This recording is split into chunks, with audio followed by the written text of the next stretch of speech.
మనతో పాటు మరో బాధితుడు ఎడ్ల యాదయ్య ఉన్నారు. ఆయన అడిగి తెలుసుకునే ప్రయత్నం చేద్దాం.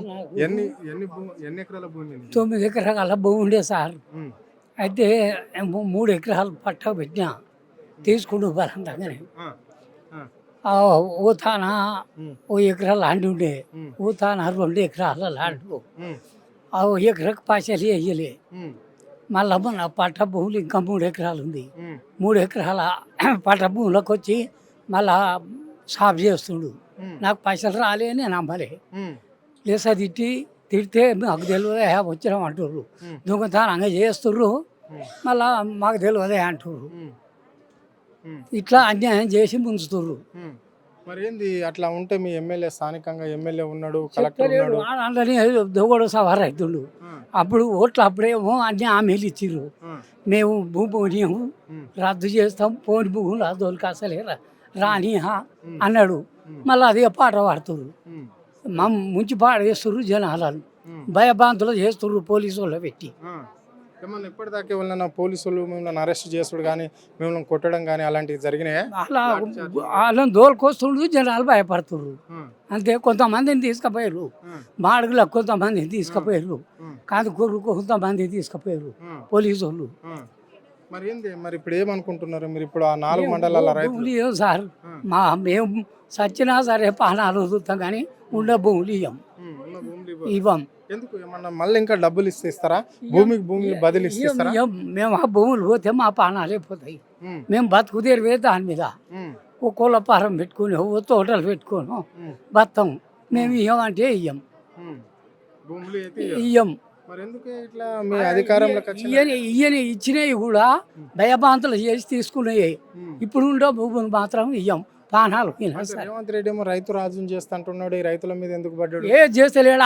ఆడు కూడా అప్పుడు బెనిఫిట్లో పెట్టి ఆ. నేను రైతుల దగ్గరికి రాను, పోని భూములు పోని రద్దు చేస్తా అని చెప్పాడు. ఏది ఆ రద్దు చేస్తలేడు, చెప్పింది ఒకటి, మోసం చేసేది ఒకటి ఉంది. ఆ. ఇలాంటి ప్రభుత్వాన్ని మరి ఎప్పుడన్నా చూసిరా? చూడలే. మేము వెనకటి ప్రభుత్వం అనుకున్నాం, ఇంద్రమ్మ. ఇందిరమ్మ ప్రభుత్వం అనుకున్నాం.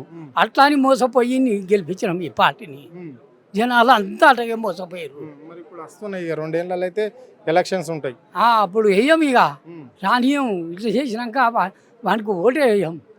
జస్టిస్ చంద్రకుమార్ మనతో ఉన్నారు. ఆయన అడిగి తెలుసుకునే ప్రయత్నం చేద్దాం. సార్ నమస్తే. సార్ చెప్పండి సార్, ఈ ఫార్మసిటీ భూములను ఏ విధంగా చూడాలి? రైతులు ప్రభుత్వానికి అనుకూలంగా ఉన్నారా? ఇక్కడ ఫీసెట్ సిటీ అని చెప్పేసి ఇక్కడ రాష్ట్ర ముఖ్యమంత్రి మాత్రం హైదరాబాద్ను అక్కడ తరలించే ప్రయత్నం చేస్తున్నాడు. దీన్ని ఎట్లా చూస్తారు మీరు? అంటే ఒకటి, అభివృద్ధి అనేటటువంటిది 2-3 రకాలు ఉంటుంది. అభివృద్ధి ఒక కంపెనీల కోసం, అంటే ముఖ్యంగా ఫార్మాసిటీల కోసం, ఒక మందుల కంపెనీల కోసం ఇవ్వడం అనేటటువంటిది భవిష్యత్తులో చాలా నష్టదాయకంగా ఉంటుంది అన్నట్లు. అనేక దేశాలు, అభివృద్ధి చెందిన దేశాలు ఇవి కూడా ఫార్మాసిటీ కంపెనీలను వాళ్ళ దేశాల్లో స్థాపించడానికి ఒప్పుకోరు. వాళ్ళు ఎందుకు ఒప్పుకోరంటే ఫార్మా కంపెనీల వల్ల విపరీతమైన విషగాలులు భవిష్యత్తులో వస్తాయి, వాతావరణ కాలుష్యం ఏర్పడుతుంది, ప్రజల జీవన పరిస్థితులు దిగజారిపోతాయి, గాలిలో కాలుష్యం యొక్క పర్సెంటేజ్ పెరిగిపోతుంది. ఇలా ఢిల్లీలో 480, హైదరాబాద్లో చాలా చోట్ల 280 దాకా. అలాంటిది పరిశ్రమలు కాదు, మనం అడవుల్ని పెంచాల్సిన అవసరం ఉంది, వ్యవసాయాన్ని అభివృద్ధి చెందాల్సిన అవసరం ఉంది అన్నట్టు భవిష్యత్తును దృష్టిలో పెట్టుకుంటే. కాబట్టి ఇప్పుడు వీళ్ళేమన్నా ఎలక్షన్స్లలో రేవంత్ రెడ్డి చెప్పింది ఏంటిది? మేము అక్కడ ఫార్మాసిటీ భూములను క్యాన్సల్ చేస్తాము, రైతులకి వాళ్ళ భూములు రైతులకి ఇచ్చేస్తాము, అందులో వ్యవసాయాన్ని మేము అభివృద్ధి చేస్తాము అని చెప్పారు కదా. మరి ఆ రోజు చెప్పారేంటిది, ఇప్పుడు చేస్తున్నారు ఏంటిది అందులో? అంటే అది నోరా, లేకపోతే మరి ఇంకేమన్నా? మీరే చెప్పారు కదా. మీరే ఒకటి చెప్పినప్పుడు మీ ఎన్నికల మేనిఫెస్టోలో రాసుకున్నారు కదా, ఈ భూములు మేము క్యాన్సల్ చేస్తాము, అంటే తిరిగి రైతులకు ఇచ్చేస్తాము, అక్కడ మేము ఫార్మాసిటీ రానివ్వమని చెప్పేసి మళ్ళీ ఇప్పుడు ఫ్యూచర్ సిటీ అనే పేరుతోటి మళ్ళీ వాళ్ళ భూములు తీసుకోవడం ఏంటిది? ఇది చాలా అన్యాయం. రెండో విషయం ఏదైతే ఉందో, 2014 చట్టాన్ని మీరు అమలు చేయడం లేదు, 2013 చట్టాన్ని. అందులో ఏమున్నదనంటే వాస్తవంగా వ్యవసాయ భూముల్ని తీసుకోవద్దు.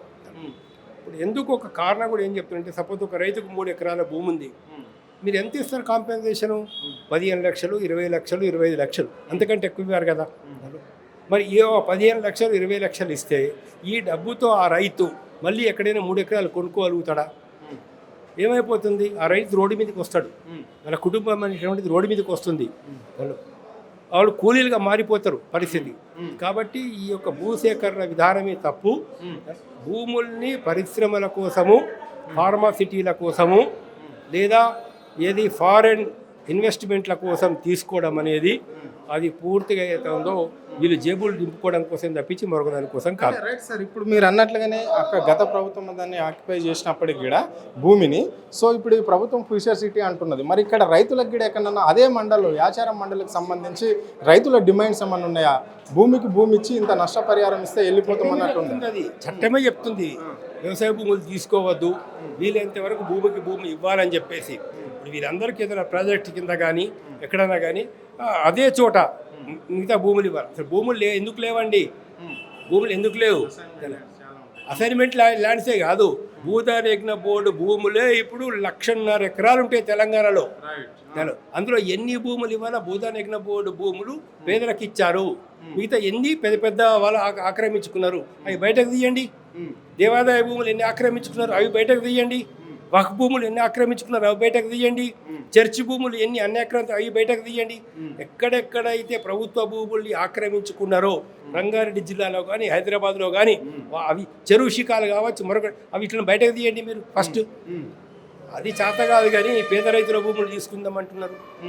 ఏం చెప్పాలనుకుంటారు సార్ మరి రాష్ట్ర ప్రభుత్వానికి చివరిగా ఈ రైతుల పక్షాన ఏం చెప్పాలనుకుంటారు మీరు? అంటే భవిష్యత్తులో మీరు అధికారంలోకి రావాలనుకుంటున్నారా లేదా? ఇట్లా చేస్తే దానిలో ప్రజలు తప్పనిసరి మీకు బుద్ధి చెప్తారు దీనిలోపల. కాబట్టి ఇది దేశ భవిష్యత్తుకు మంచిది కాదు, మీకు కూడా మంచిది కాదు, మీ కాంగ్రెస్ పార్టీ కూడా ఎంత మాత్రం మంచిది కాదు. మీరు మీ పద్ధతి మార్చుకొని రైతులకు అనుకూలమైనటువంటి చర్యలు తీసుకోవాలా, ఈ యొక్క పరిశ్రమల కోసం భూములు సేకరించే విధానాన్ని మార్చుకోవాలని చెప్తున్నాను. Okay, thank you sir. ఇది పరిస్థితి.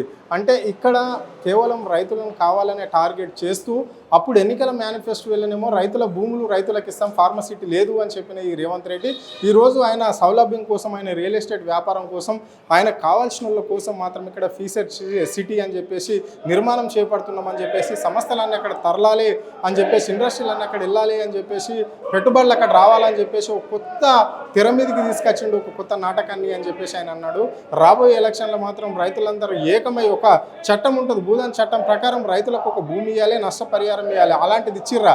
ఎక్కడైనా ఇస్తున్నారా? ఇయ్యంది రైతుల భూమి ఎట్లా గుంజుకుంటారు? రైతులను కూలీలాగా మార్చే అవకాశం ఉంది, మారిపోయే అవకాశం ఉంది. ఇక్కడ రేవంత్ రెడ్డికి ఈ పాపం తలుగుతుంది అని చెప్పేసి కూడా ఆయన స్పష్టంగా చెప్పడం అనేది జరిగింది. రాబోయే ఎన్నికల్లో మాత్రం కాంగ్రెస్ పార్టీకి ఈ విషయంలో మాత్రం ఎదురుదెబ్బ కలిగే అవకాశం అయితే కనిపిస్తుంది అని చెప్పేసి ఆయన స్పష్టంగా చెప్పడం జరిగింది. కెమెరా పర్సన్ ప్రవీణ్తో అరుణ్, ఆద్య టీవీ, హైదరాబాద్.